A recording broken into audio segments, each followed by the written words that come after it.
Ano yung definition mo ng love? Acceptance. So, I-accept mo ako kung ano ko. okay. Kasi ganun din naman ang gagawin ko sa'yo. Higit pa. Okay. Diba?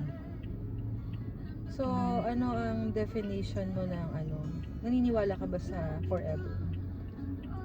What do you mean by forever? Hanggang kamatayan? Oh, yung gano'n. Oo naman. Nakikita ko naman sa nanay tatay ko kahit nag-aaway yun.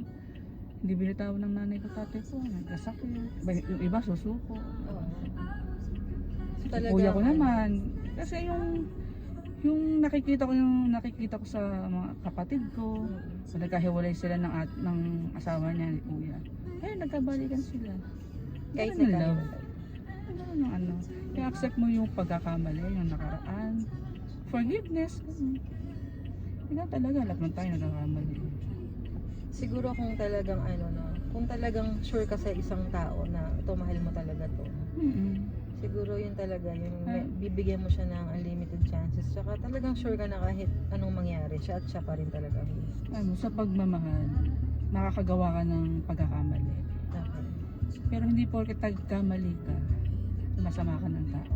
Kaya lang kasi, alam mo yun, kung paulit-ulit mong ginagawa, sinasaktan ka na. Nag-let go ka na. Hindi na healthy yun eh. Hindi pagmamahal ang tawag yun.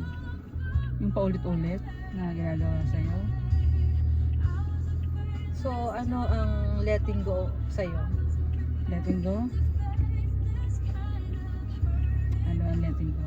Road trip lang sa akin. Okay. Road trip lang. After nun, So, sa mga naging karelasyon mo, ano yung pinaka-longest, jowa ko. longest tawag dito na ninamnam mo yung Sakit. break up? 6 na buwan. 6 months mo siya Oo, talagang umiyak ka. Oo. Hindi ka Actually, hindi lang 6 months yun eh. Kasi college days noon. Siyempre, hindi ko na kukwento kung ano kasi sensitive sa akin. Okay. Binigay mo lahat, labala, sinaktan ka, ganyan. And then malalaman mo, after so many years, yung sakit na nandiyan pa rin, di ba? Oo, hindi nawala. Hindi kasi mawawala yan. Kaya lang kasi, i-accept mo yung fact na wala na talaga kayo. Ganun. Pero yung 6 months na yun, luha rin. Doon ako natuto eh.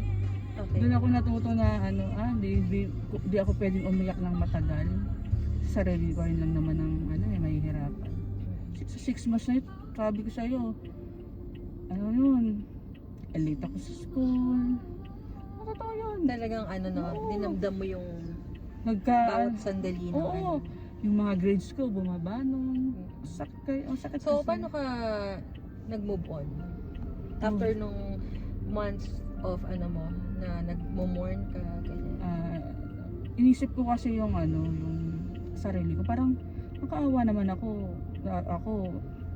Umiiyak. Nakikita ko yung si ex nagsasaya.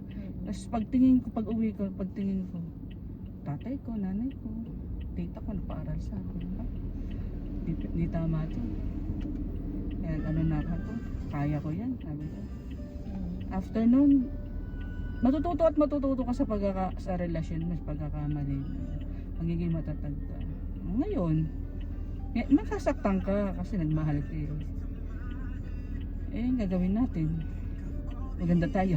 Okay. Welcome Ganda sa aming first episode ng Car Talk. I am Wella and this is Moana. So, usapang love, heartbreak, moving on, and letting go and moving on. So, sana may natutunan kayo sa amin. Joke lang po yung sinabi ko. I'm not serious.